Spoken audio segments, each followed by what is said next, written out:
नमस्कार दोस्तों। आप देख रहे हैं अपना पसंदीदा channel medicine hub 360 by Sandeep Yadav. दोस्तों, आज का जो हमारा टॉपिक है वह है टॉप 10 बेस्ट कॉमन इंजेक्शन। उसका क्या क्या यूज होता है, डोज होता है क्या, और क्या क्या सावधानियां होता है, इस वीडियो में बताएंगे आप सभी को। और आप सभी से यह निवेदन है, भाई ये लाइक सब्सक्राइब अवश्य कर दें, क्योंकि हम जैसे छोटे क्रिएटरों का के लिए यह मोटिवेशन होता है। इसलिए आप सभी से निवेदन है एक बार फिर से कि लाइक और सब्सक्राइब अवश्य कर दें। इसमें जो पहला है वह है एमिकैसिन इंजेक्शन। इसका यूज क्या होता है? जैसे गंभीर बैक्टीरियल इन्फेक्शन हुआ, उसके लिए एमिकैसिन इंजेक्शन का यूज करते हैं। इसकी डोज क्या होती है? डोज में क्या है, डॉक्टर के अनुसार निर्धारित की जाती है। और सावधानियाँ में क्या है कि जिस व्यक्ति को किडनी की बीमारी होती है वह ज़्यादा सावधानी बरते। और जो अगला है वह है जेटामाइसिन इंजेक्शन। उसका यूज क्या होता है? ये भी जो है बैक्टीरियल संक्रमण के लिए यूज किया जाता है। और डोज क्या होती है? मेडिकल सलाह यानी डॉक्टर की सलाह से ही इसका यूज करना चाहिए।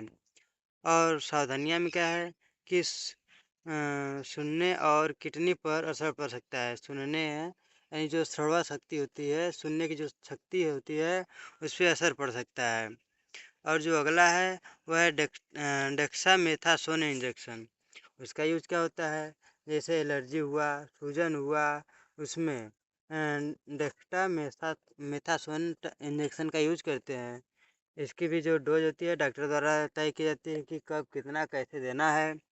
और सावधानियाँ में क्या है कि जो डेक्सामेथासोन इंजेक्शन है उसको लंबे समय तक बिना डॉक्टर की सलाह से यूज नहीं करना चाहिए। और जो अगला है वह है मेट्रोनिडाजोल इंजेक्शन। अब इसका यूज क्या होता है? जैसे कुछ बैक्टीरियल संक्रमण और अन्य संक्रमण, किसी प्रकार का जो संक्रमण होता है उसके लिए मेट्रोनिडाजोल टैबलेट का यूज करते हैं। और इसकी भी जो डोज होती है डॉक्टर के अनुसार निर्धारित की जाती है। सावधानियाँ में क्या है कि डॉक्टर के सलाह के बिना इसका उपयोग अनावश्यक रूप से नहीं करना चाहिए। और जो अगला है वह है केफोटैक्समिन इंजेक्शन। उसका यूज क्या होता है? जैसे किसी प्रकार का संक्रमण हुआ उसके लिए सेफो टैक्सिम इंजेक्शन का यूज करते हैं। और इसकी डोज जो होती है डॉक्टर द्वारा निर्धारित की जाती है। और इसकी सावधानियाँ क्या है कि इसका उपयोग करने से एलर्जी हो तो ज़रूर डॉक्टर को बताना चाहिए, दिखाना चाहिए। और जो अगला है वह है एमोक्सिसिलिन और क्लोवेक्सिलिन एसिड इंजेक्शन।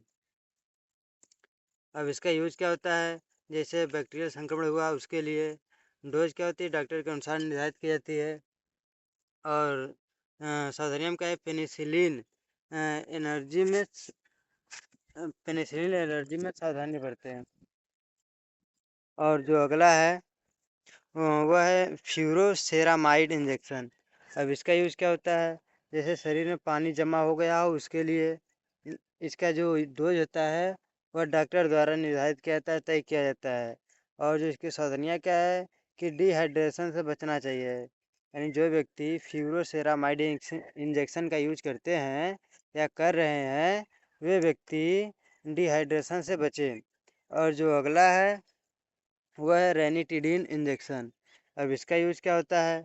जैसे एसिडिटी को कम करने के लिए रेनिटिडिन इंजेक्शन का यूज करते हैं। इसकी जो डोज होती है वह डॉक्टर द्वारा निर्धारित की जाती है। सावधानियाँ में क्या है कि डॉक्टर सलाह या मेडिकल सलाह अवश्य लेना चाहिए।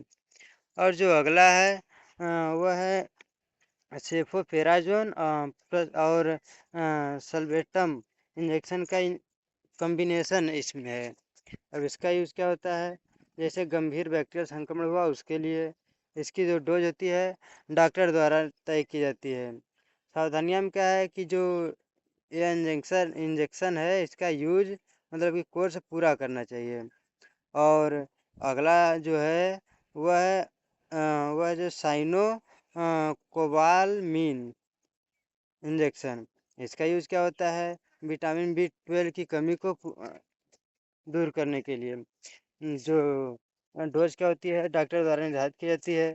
और सावधानियाँ में क्या है कि ज़रूरत से रहे तभी लें या अनावश्यक रूप से ना लें। और आप सभी से एक निवेदन है कि जो ये वीडियो है केवल नॉलेज के लिए बनाई जा रही है, इसलिए किसी भी इंजेक्शन का यूज़ करने से पहले डॉक्टर की सलाह अवश्य लें।